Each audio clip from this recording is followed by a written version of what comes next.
Hello everyone. So in this lecture we are going to cover some more values. For example, impartiality, non-partisanship, objectivity and some other values as well. तो सबसे पहले देख लेते हैं कि impartiality क्या होता है और non-partisanship क्या होता है. Impartiality होती है when you decide something without any biasness और prejudice. जब आप decision लेते हो बिना किसी biasness के और prejudice के, बिना किसी पक्षपात के जब आप कुछ डिसाइड करते हो तो उसी को इम्पार्शियलिटी कहते हैं. Simple and straight forward, impartiality is when you decide something without any biasness और प्रेजुडाइज. फिर नॉन पार्टीशनशिप क्या होती है? Non पार्टीशनशिप is being neutral towards political opinion, यानी कि इसका रिलेशन पॉलिटिकल ओपिनियन से है. यानी कि जब आप न्यूट्रल रहते हो with respect to political things, political opinion में जो आप न्यूट्रल रहते हो. अब न्यूट्रलिटी कैसे पता चलेगी?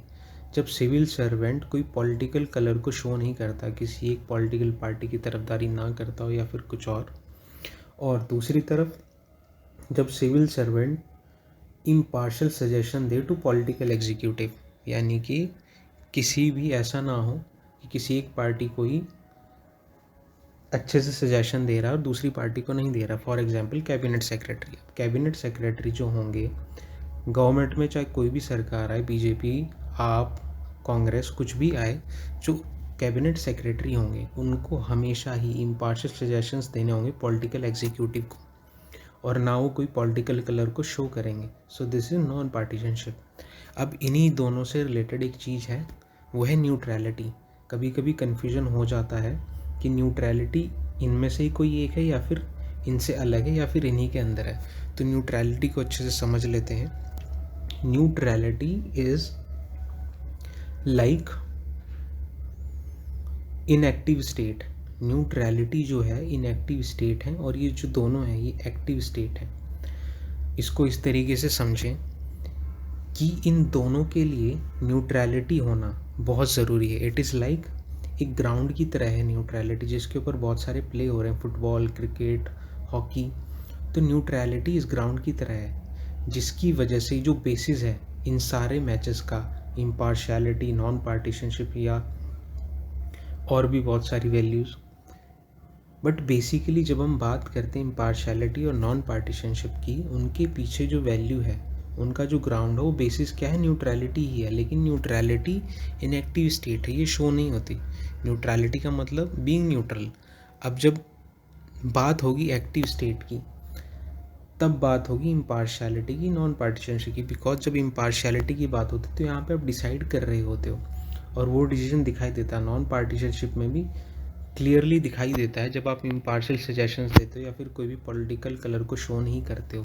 तो इन दोनों का जो बेसिस है वो है न्यूट्रलिटी. अगर न्यूट्रलिटी नहीं है तो ये दोनों एग्जिस्ट कर ही नहीं सकते. यानी कि इनके बिहाइंड जो बैक करता है वो न्यूट्रलिटी है. न्यूट्रलिटी इज द बेसिस और substratum of these two values, impartiality and non पार्टीशनशिप. तो न्यूट्रलिटी इन दोनों के अंदर ही है.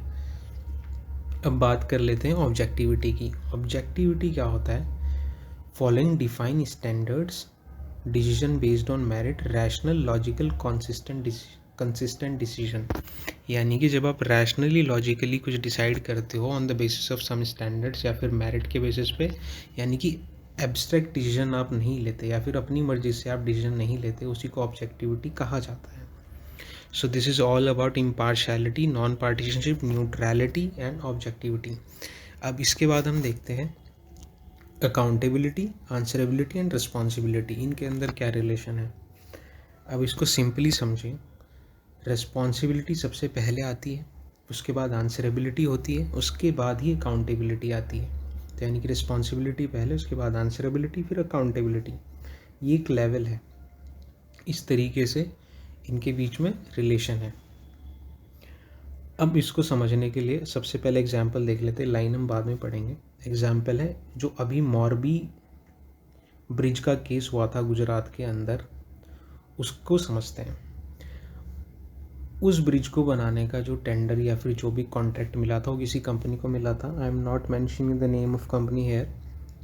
अब हम ये समझ लेते हैं उस कंपनी को जब मिला तो उसकी मेंटेनेंस या उसको बनाने की जिम्मेदारी किसकी थी? तो वो हुई रिस्पॉन्सिबिलिटी, यानी कि उस कंपनी की जिम्मेदारी थी.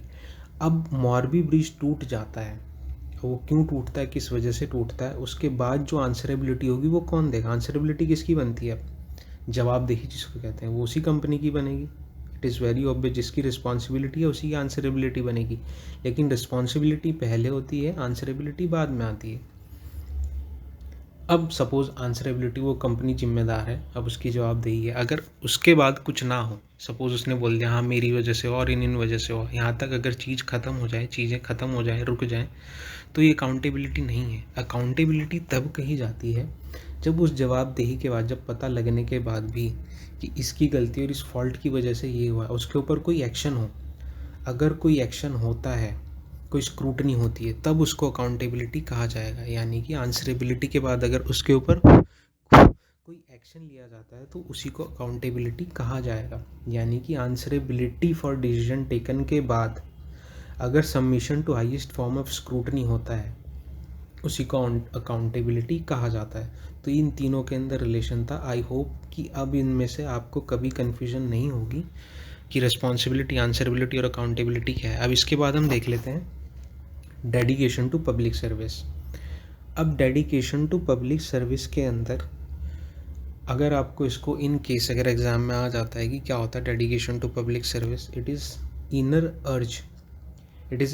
अर्ज to serve the society with full motivation and potential. यानी कि आपको एक्सटर्नल फैक्टर, एक्सटर्नल मोटिवेशन की ज़रूरत नहीं है यहाँ पे काम करने के लिए। आप खुद से ही चार्ज रहेंगे, फुल मोटिवेटेड रहेंगे टू सर्व द सोसाइटी। इसी को डेडिकेशन कहा जाता है। इसके लिए एग्जाम्पल हमने लिए हैं, एडमिनिस्ट्रेटिव एग्जाम्पल मैंने लिया है। श्री गुरु प्रसाद मोहपात्रा IAS थे, जो कोविड के दौरान, कोविड-19 के दौरान ऑन ड्यूटी उनकी डेथ हो गई थी। तो PM मोदी ने उनको हेल किया था बाय गिविंग हिम टाइटल कर्मयोगी। तो ये क्या था, उनकी डेडिकेशन थी टुवर्ड्स पब्लिक सर्विस। अब इसके बाद दूसरा एग्जाम्पल और एग्जाम्पल देख लेते हैं।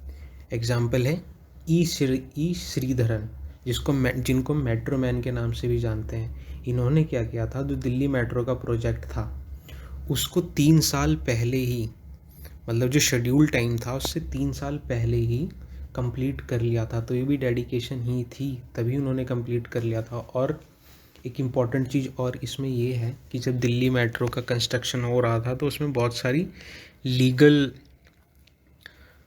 मैटर्स भी बहुत सारे इन्वॉल्व हुए थे। तो उन सब के बावजूद भी, इतनी सारी लिटिगेशंस, पटिशन्स हुई भी थी, उसके बावजूद भी इन्होंने 3 साल पहले ही शेड्यूल टाइम से अपने प्रोजेक्ट को कंप्लीट कर लिया था। इसके बाद हम BD शर्मा का एग्जाम्पल देखते हैं, जो हमने शायद पहले भी देखा होगा। उन्होंने क्या था कि ट्राइबल्स के बीच और जाकर है छत्तीसगढ़ में to weed out their issues, और उन्होंने पैसा एक्ट का फॉर्मेशन किया था। फिर Ajit Doval ji, James Bond of India जिनको हम कहते हैं, अंडर कवर एजेंट रहे थे पाकिस्तान में फॉर मैनी ईयर्स। डॉक्टर भक्ति यादव, ये फर्स्ट फीमेल MBBS थी इंदौर की, मध्य प्रदेश में जो है फर्स्ट फीमेल MBBS थी, और इनको पद्मश्री भी मिला था। इन्होंने क्या किया था, अपनी पूरी ज़िंदगी में इन्होंने फ्री ट्रीटमेंट दिया था, throughout his life, free treatment to all. तो ये क्या था, ये सब डेडिकेशन ही थी, इनका इनर अर्ज ही था toward society, to serve the society. तो ये सभी एग्जाम्पल है डेडिकेशन टू पब्लिक सर्विस के लिए। अब इसके अलावा एक चीज़ और जो मेरा अभी मेरे दिमाग में आया with related to sympathy, empathy और कंपैशन से रिलेटेड। हाँ, इसको और अच्छे से क्लैरिफाई करने का मन था, तो that is why I am clearing this. यहाँ पे एक एग्जाम्पल मुझे बहुत अच्छा याद आया, हंगर से रिलेटेड।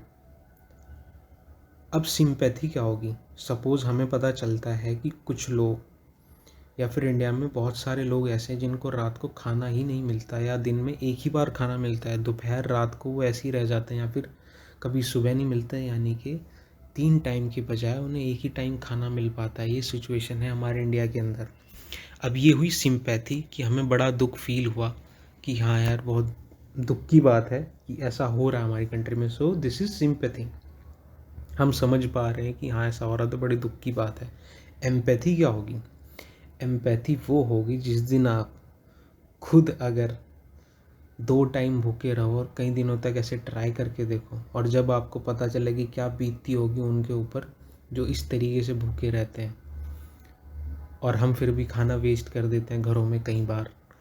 तो उस दिन आपको वैल्यू पता चलेगी कि खाना वेस्ट नहीं करना चाहिए। और उस दिन जो आपको भूखे रहने पे जो पेन होगा, जो महसूस होगा, उसी को आप एम्पैथी कहोगे कि हंगर की वजह से जो उनको सफरिंग्स होती हैं, तब आपको पता चलेगा। तो उसी को एम्पैथी कहा जाएगा। व्हेन ऑब्जर्वर बिकम सफरर, यानी कि एक तरीके से दोनों की सोच जब मिल जाएगी, एक दूसरे को बहुत अच्छे से समझ पाएंगे। व्हेन, जब एक बंदा दूसरे की सिचुएशन को बहुत अच्छे से समझ भी पाए और उसको महसूस भी कर पाए, उसी को एम्पैथी कहेंगे। अब कंपैशन क्या होगा?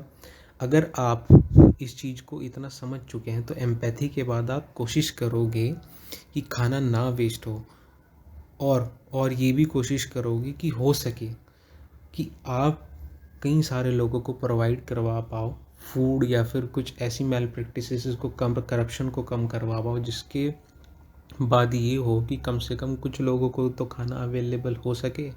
तो ये क्या हुआ? ये फिर कंपैशन हुआ। यानी कि आप पब्लिक सर्विस या फिर सिविल सर्विसेज में आके करप्शन को ख़त्म करते हो, टारगेटेड डिलीवरीज करवाते हो, अच्छे से सर्विस डिलीवरी हो पाती है, तो फिर कंपैशन हुआ, ताकि लोग, बच्चे भूखे ना सोएं। बिकॉज अब आपको पता चला है, एम्पैथी के बाद अब आप रिजॉल्व करना चाह रहे हो इस इश्यू को, तो दिस इज़ कंपैशन। तो ये इन तीनों के बारे में था, सिंपैथी, एम्पैथी, कंपैशन। तो आज के लिए इतना ही। See you in the next lecture. तब तक के लिए take care, bye bye, have a nice day.